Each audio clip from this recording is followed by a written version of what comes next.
Hey, welcome to 15 Minutes a Game, everyone. This is the NFL edition.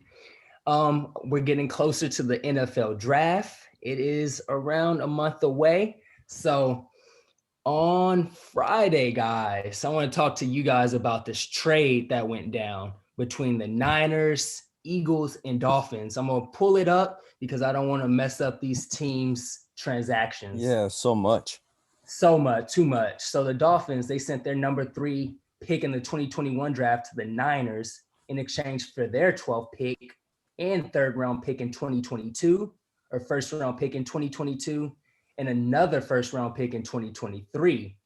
And then as that's happening, the Dolphins made another move with the Eagles. They shipped their number 12 pick and 2022nd first round pick and their 123rd overall pick to the Eagles to move up to 6.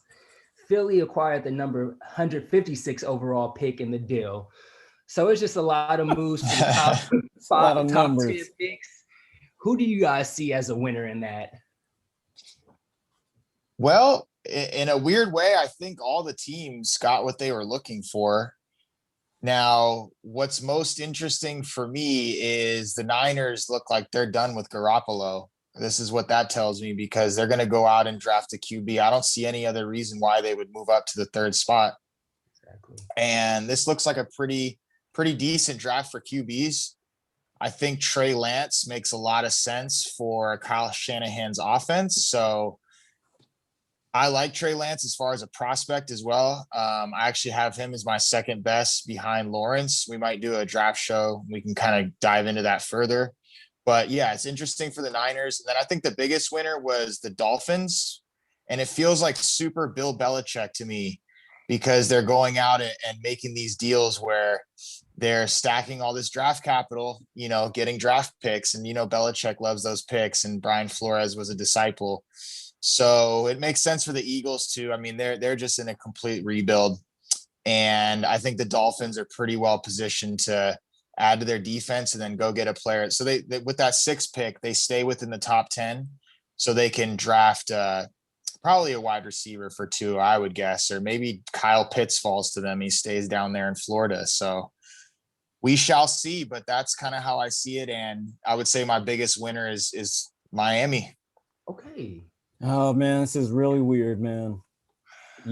You're speaking and I'm getting these chills because we agreed on so many things and we didn't even talk about it. So it's kind of scary because we usually disagree on everything. Yeah. So I also, I agree. I think all 3 teams won. I think the Niners won. I think they're going to take Justin Fields, but I like Trey Lance too. I agree. They're not making that deal unless they're drafting a quarterback. Mm-hmm. I think the Eagles win. I think Jalen Hurts wins. I think they're going to grab a wide receiver. I think they're getting Jalen Waddle from Bama. Ooh. So, and then I think the biggest winner is Miami. Before I get into why, they still have 2 first-round picks this season. They have 2 second-round picks this season, a high third and in the 81st pick. Next season, they were able to trade one of their first round picks next season. So they still have the first round pick from Frisco and they have 2 third rounders. And then in 2023, they have 2 first round picks.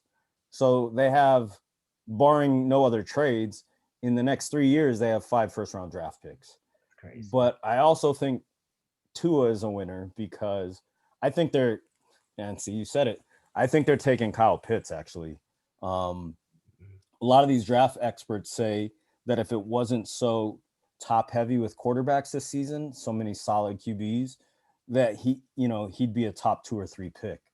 And he should be. He's a freak. It's just, those first 3 teams are most likely taking quarterbacks, So yeah, I agree. I said my biggest loser it's not a team.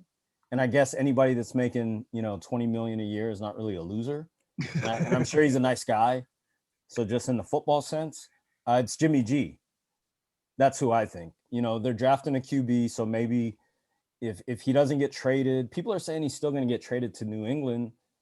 I just feel like Jimmy G and Cam next season don't make a lot of sense on the same team. So if anything, I think they, use him as a bridge QB, keep him in SF until whoever they draft at 3 is ready. I don't know how happy he'll be about that. But in terms of football, I think that's the only real loser that I see in the deal. I agree with both of you guys. San Francisco, they know what they want, and I feel like they're kind of sick and tired of relying on Jimmy G for that season, going into that season, and then him getting some type of injury, and then they have to move to their second quarterback or third quarterback on that depth chart. So I definitely agree with you guys with John Lynch doing that with that move. Yeah, Yeah, definitely more I moves think to come,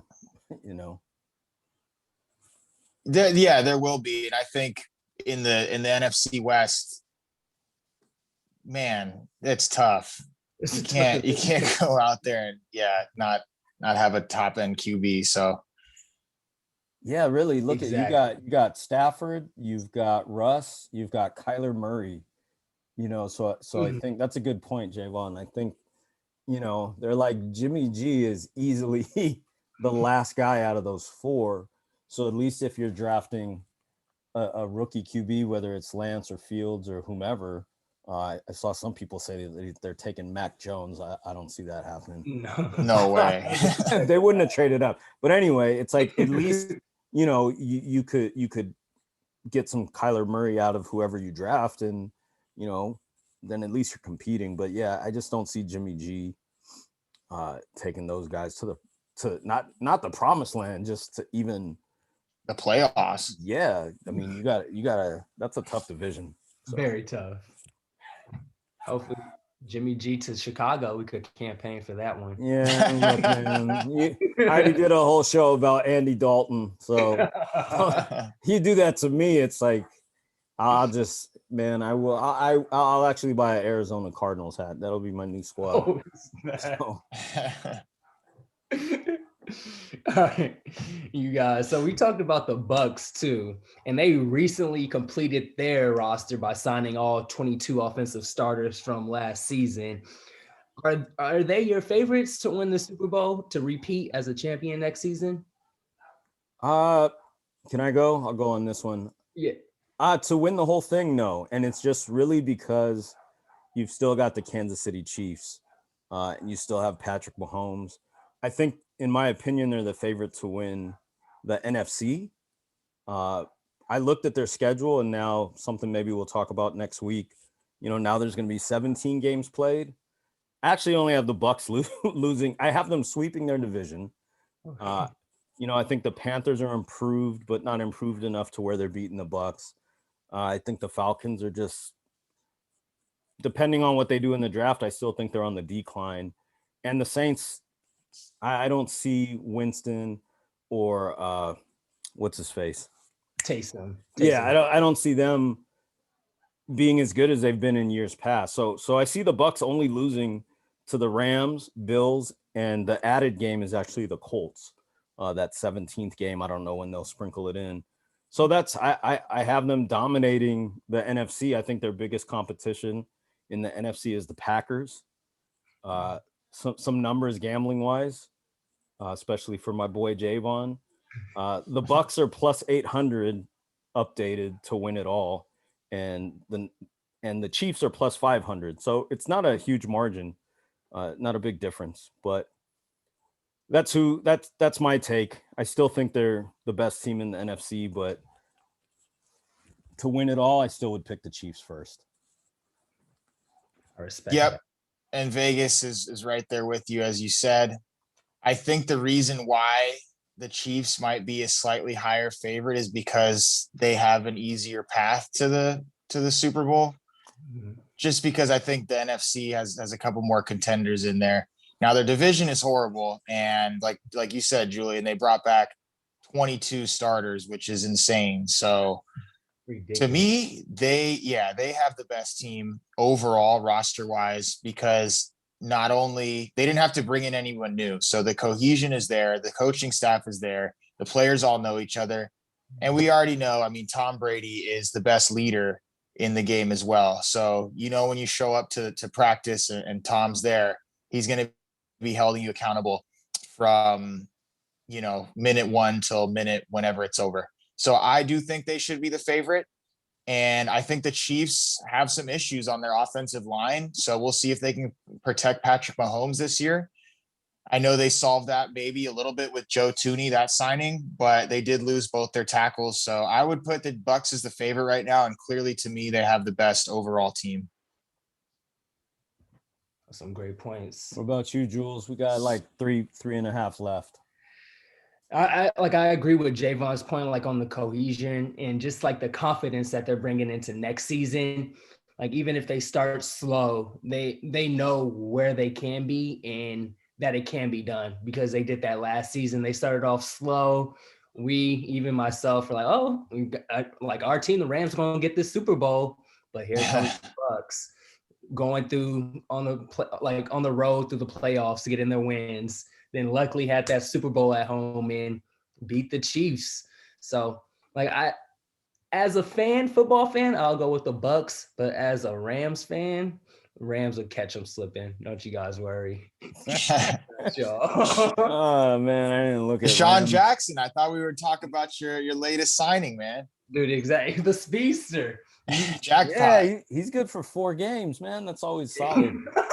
4 solid games, man. So true. I root for Pac-12 guys unless they went to SC though. So hopefully he doesn't do his Eagles Giants outburst. I'm sorry, he didn't. No, that's a good thing. I'm thinking about him dropping at the goal line. Yeah, that was a long time ago. Yeah. So we're gonna end this with a rapid fire that Steve created. So Steve, I'm gonna go with Bears players for you. Javon, I'm going with Titans players for you. Oh boy.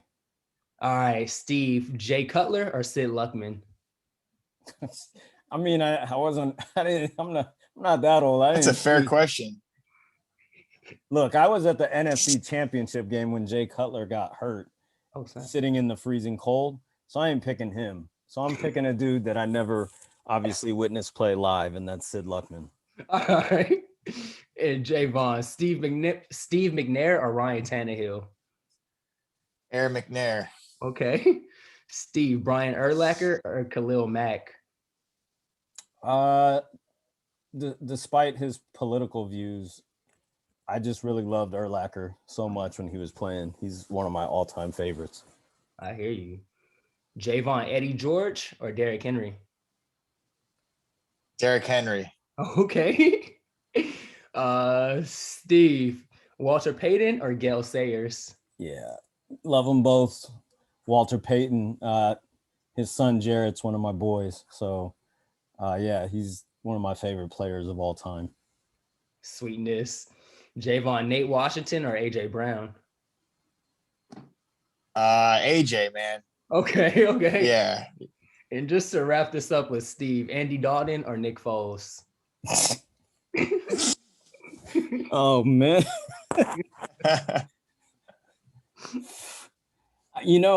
Oh, boy. It's rare I'm speechless. Nick Foles was just, other than the comeback win against the Falcons last season, I'm going to go with Andy Dalton because he's got nice red hair. So okay. Hasn't even played a snap. Nah, but yeah. Hey, thank you guys for that. I appreciate it. And thank you for watching and joining us on 15 Minutes of Game. Please check us out on TikTok, Instagram, Apple Podcasts. We got plenty of content for you guys to check out. And thank you guys for joining us again. Have a good one.